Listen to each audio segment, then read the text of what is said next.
प्राथमिक विद्यालय बंद होंगे तो इस देश की बेटियां क्या 4-4 किलोमीटर पढ़ने जाएंगी? उनकी सुरक्षा की गारंटी कौन लेगा? तो कैसे आप इस देश की आधी आबादी को शिक्षित करें? सरकार की मंशा है कि इतना भेदभाव कर दिया जाए बच्चों के पढ़ाई लिखाई में कि गरीब घर का बच्चा पढ़ ही ना पाए। माता सावित्रीबाई फुले सड़कों पे उतरी, घर घर गईं, शिक्षा की अलग जगाई। एक तरफ आज 3 सदी बाद लगभग आज बीजेपी सरकार केंद्र में है और राज्य में है। शराब की दुकानें खोली जा रही हैं, शिक्षा को बंद किया जा रहा है।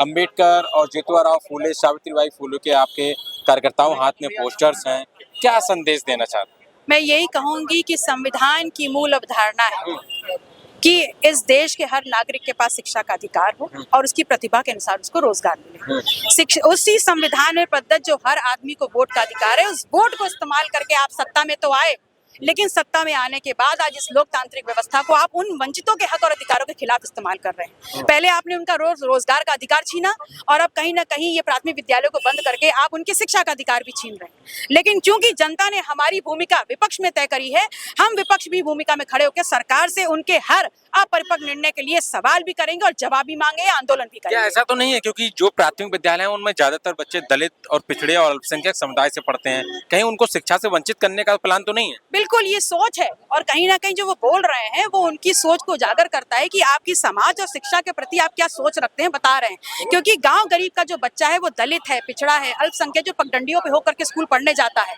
और सबसे पहले भारतीय जनता पार्टी की सरकार कहती है कि बेटी बचाओ बेटी पढ़ाओ। साथियों नमस्कार, मैं वीरेंद्र और आप देख रहे हैं बोलो साथी। इस समय हम मौजूद हैं लखनऊ में और आप देख सकते हैं हमारे पीछे ये अपना दल कमेरावादी की जो नेता है पल्लवी पटेल, उनके द्वारा ये लखनऊ में विरोध प्रदर्शन जारी है।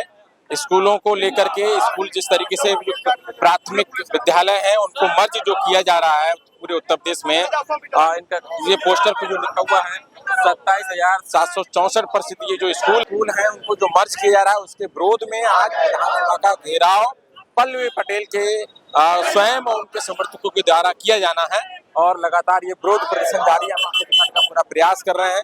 देखिए किस तरीके से इनके हुजूम के साथ पल्लवी पटेल अपने समर्थकों के साथ में ये विधानसभा का घेराव करने जा रही हैं।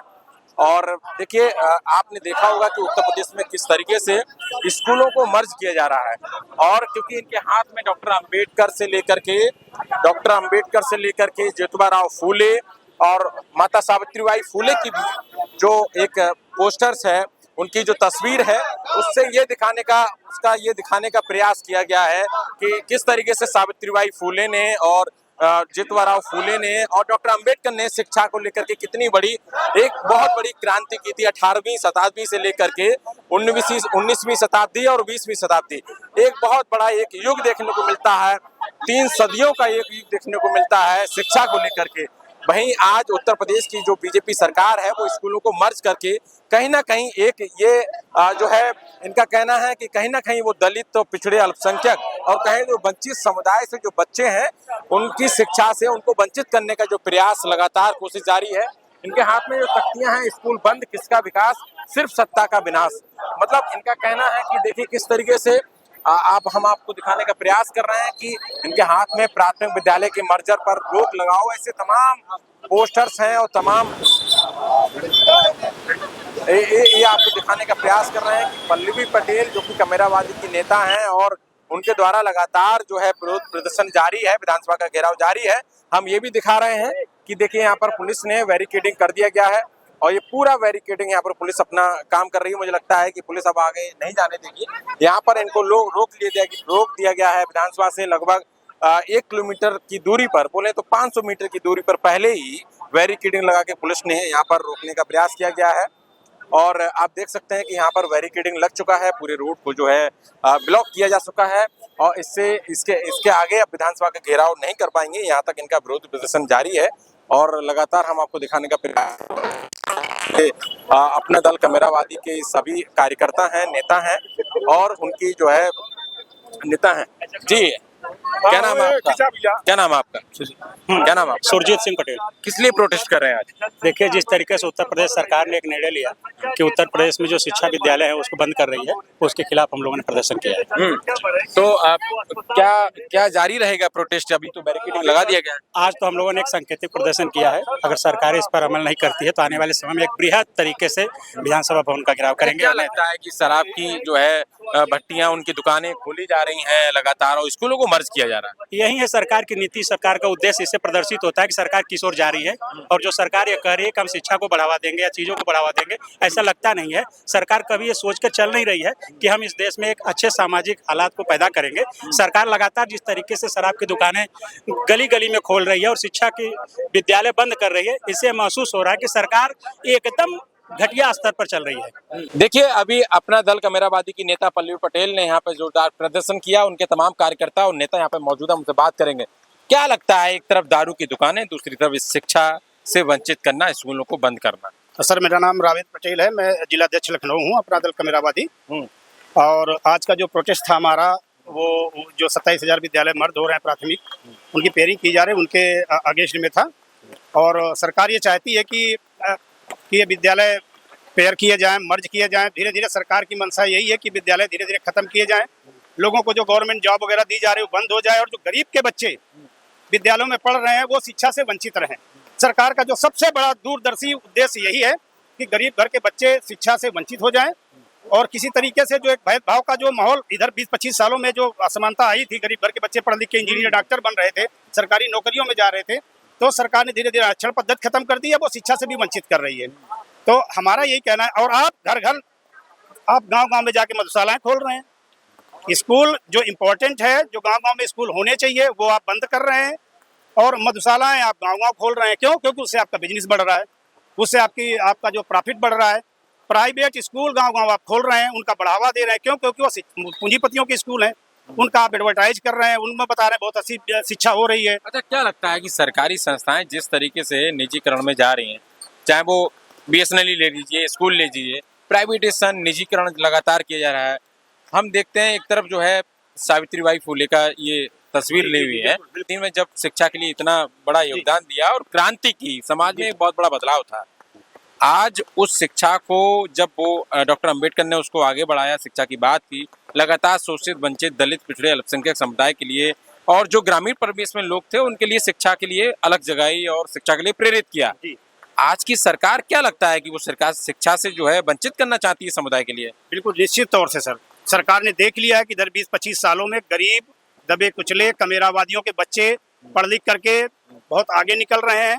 इससे सरकार इसको पचा नहीं पा रही है। सरकार की मंशा यही है कि गरीब दबे कुचलों के बच्चे ना पढ़ें, क्योंकि उनके बच्चे कहाँ से पढ़ के आते हैं? उनके बच्चे प्राइमरी स्कूलों से पढ़ के आते हैं, प्राथमिक विद्यालयों में पढ़ के आते हैं। सरकार की मंशा है कि इतना भेदभाव कर दिया जाए बच्चों के पढ़ाई लिखाई में कि गरीब घर का बच्चा पढ़ ही ना पाए। आप प्राइवेटाइजेशन, इतना महंगा स्कूल है, इतनी महंगी शिक्षा है, गरीब घर के जिनकी आमदनी नहीं है 2,000-3,000 रुपए पर मंथ की, वो कहाँ जाकर के फीस दे पाएगा?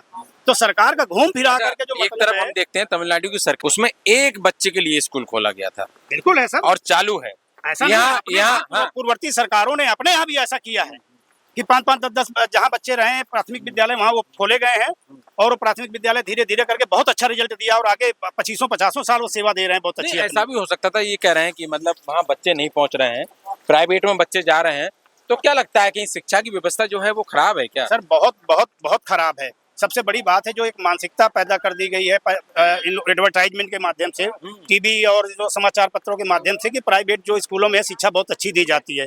आप पुराना रिकॉर्ड उठा के देख लीजिए, जितने भी आज की डेट में नेता, मंत्री, विधायक, सांसद, IAS, PCS बने होंगे, उनमें 90% लोग ऐसे ही होंगे जो प्राथमिक विद्यालयों से पढ़ करके आए हैं। तो इधर जो शिक्षा की दुर्दशा हुई है जानबूझ के की जा रही है। टीचर नहीं उपलब्ध हैं, 5-5 टीचर होने चाहिए, वहाँ एक टीचर हैं वो, और उनके साथ में शिक्षा मित्र और इस तरह के करके सब विद्यालय चलाए जा रहे हैं। अच्छा, क्या नाम है आपका?